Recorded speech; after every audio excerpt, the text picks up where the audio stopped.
లక్ష్మీనారాయణ గారు నమస్కారం. ఇక్కడ ఒక పోలీస్ని ముగ్గురు క్రిమినల్స్ పోలీసు ఇంటి మీద దాడి చేసి కొట్టడంతో పోలీస్ వ్యవస్థ మీద దాడి జరిగినట్టు. అంటే పోలీసులు అంటే మీకు తెలుసు, మీరు రిటైర్డ్ ఐపీఎస్ ఆఫీసరు. పోలీసులు అంటే మాకు కాపలాగా మిమ్మల్ని పెట్టుకొని శాంతి భద్రతలు కాపాడేట్టు మిమ్మల్ని నియమించుకున్నాం.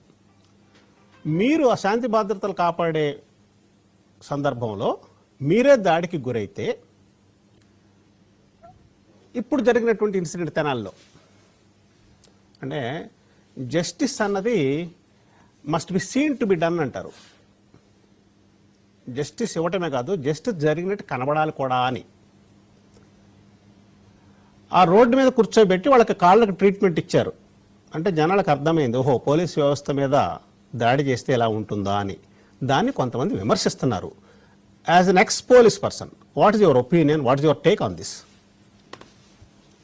Justice should not only be done but manifestedly seem to be done అన్నది సిస్టమ్. కానీ జస్టిస్ ఇవ్వాల్సింది కోర్టు. వాళ్ళు police should give the justice అన్లా. జస్టిస్ అన్నది మనకు వ్యవస్థ మీరు చూసుకుంటే లెజిస్లేచర్ ఉంది, ఎగ్జిక్యూటివ్ ఉంది, తర్వాత కాబట్టి ఏదైతే లెజిస్లేచర్ చట్టాలు చేస్తుందో ఆ చట్టాలను ఇంప్లిమెంట్ చేయాల్సిన బాధ్యత ఎగ్జిక్యూటివ్ది. అంటే ఈ సందర్భంలో పోలీస్ది. పోలీసులు ఏదైనా చట్టానికి వ్యతిరేకంగా ఎవరైనా పని చేస్తే వాళ్ళ మీద కేసు పెట్టి దాన్ని ఇన్వెస్టిగేట్ చేసి వాళ్ళు ఛార్జ్ షీట్లు కోర్టులో వేస్తారు.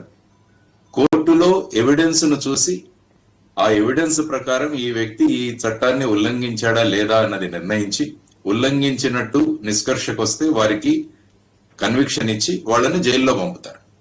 జైలుకు పంపిన తర్వాత వాళ్ళ ప్రవర్తనలో మార్పులు తీసుకొచ్చి వాళ్ళని మళ్ళా సమాజంలోకి తీసుకువెళ్లాలన్నది మన సిస్టమ్. కాబట్టి ఎప్పుడు కూడా మనం మాట్లాడుతున్నప్పుడు రాజ్యాంగం ఏం చెబుతోంది, మనం ఏం చేస్తున్నాం అన్న దాని గురించి మాట్లాడాల్సిన అవసరం. ఎందుకు పోలీసుల్ని చంపేసిన నక్సలైట్లు చాలా మంది చంపేస్తుంటారు పోలీసుల్ని, పోలీసుల మీద అటాక్స్ జరుగుతుంటాయి, ఇవన్నీ కూడా జరుగుతుంటాయి. అంటే వాళ్ళు చట్టాన్ని ఉల్లంఘిస్తున్నారు. కాబట్టి చట్టాన్ని ఉల్లంఘిస్తున్నందువల్ల వారి మీద కేసులు పెట్టి ఇన్వెస్టిగేట్ చేయాల్సిన బాధ్యత పోలీసులకు ఉంది. వీటితో పాటు ప్రజల యొక్క బేసిక్ హ్యూమన్ రైట్స్ ఏమైతే ఉన్నాయో వాటన్నిటినీ కూడా కాపాడడానికి నేషనల్ హ్యూమన్ రైట్స్ కమిషన్ అని, స్టేట్ హ్యూమన్ రైట్స్ కమిషన్ అని, ఆ తర్వాత పోలీసుల మీద కంప్లైంట్ చేయడానికి పోలీస్ కంప్లైంట్ అథారిటీస్ అని, ఇవన్నీ కూడా లెజిస్లేచర్ చేసింది. కాబట్టి లెజిస్లేచర్ ఏవైతే చట్టాలు చేసిందో ఆ చట్టాలను అమలు చేయాల్సిన బాధ్యత ఎగ్జిక్యూటివ్ ఉంటుంది. This is a long drawn process, JD garu. This is a long drawn process. There is no shortcut. If you are saying that, you are violating the constitution. Mr. Prasad garu, you are violating the constitution. You are a citizen of the nation. You are supposed to follow the constitution. ఇప్పుడు నేను మీకు నచ్చలేదని చెప్పి మిమ్మల్ని వచ్చి కొట్టేస్తే ఏమవుతుందండి? ఇప్పుడు ఇక్కడ జరిగింది ఇన్సిడెంట్ ని శాంతి భద్రతలో భాగంగా చూడొచ్చా, లేకపోతే చట్టాన్ని చేతుల్లో తీసుకోవటం అంటారా? అందుకని హ్యూమన్ రైట్స్ కమిషన్ లో చూడండి ఎన్ని కేసులు ఉన్నాయో పోలీసుల మీద. పోలీసులకు శిక్షించే అధికారం లేదు, కోర్టులకు మాత్రమే శిక్షించే అధికారం. This is very clear. చట్టాన్ని ఎవరు కూడా చేతుల్లోకి తీసుకోలేరు. చట్టాన్ని చేతుల్లో తీసుకున్న వాళ్ళ మీద చట్టాన్ని వ్యతిరేకంగా కేసులు పెట్టాల్సిన అవసరం. ఎందుకంటే మనము ఎవరు చేస్తున్నారన్న దాని గురించి మనం ఆలోచించాల్సిన అవసరం ఉంది.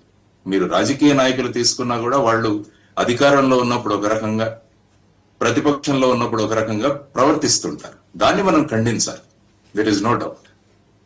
కానీ బేసిక్ చట్టాన్ని చేతుల్లో తీసుకోవడం అన్నది అది ఎవరు చేసినా కూడా తప్పే. That is called rule of law. ఒకసారి జస్టిస్ గారి దగ్గరికి వెళ్దామండి. Let us hear his version. ఇక్కడ లక్ష్మణ్ గారు, ఒక గుంపు ఉంటుంది, ఆ గుంపుని చెదరగొట్టడానికి లాఠీ చార్జ్ చేయవలసి ఉంటుంది. అది అప్పటికప్పుడు తీసుకున్నటువంటి నిర్ణయం, అక్కడ శాంతి భద్రతలు పరిరక్షించడానికి తీసుకున్న నిర్ణయం. ఇప్పుడు ఒక పోలీసు వ్యవస్థ మీద ఇప్పుడు మనం చూస్తానున్నాం, పోలీసు వ్యవస్థ మీద దాడి జరిగినప్పుడు ఆ ఇమ్మీడియట్ రియాక్షన్ ప్రజల్లో ఏముంటుందంటే, అరే వీళ్ళ మీద దాడి జరిగింది, రేపొద్దున మన పరిస్థితి ఏంటి అన్నప్పుడు మీరు చెప్పినటువంటి లాంగ్ డ్రాన్ ప్రాసెస్కి వెళ్ళి వాళ్ళకి శిక్ష జరిగి శిక్ష అమలయ్యేదాకా వెయిట్ చేయటం ద్వారా ప్రజల్లో ఒక అభద్రతా భావం నెలకొందంటారా? దానికోసం మార్పులు తీసుకురావాలి, స్పెషల్ కోర్టులు పెట్టండి. ఇప్పుడు ఫర్ ఎగ్జాంపుల్ మీరు తమిళనాడులో చూసుకుంటే ఒక అన్నా యూనివర్సిటీలో ఒక క్రిమినల్ ఒక అమ్మాయి మీద అత్యాచారం చేశాడు, అది 2 నెలల్లో డిసైడ్ చేసి వాడికి లైఫ్ ఇంప్రిజన్మెంట్ ఇచ్చారు.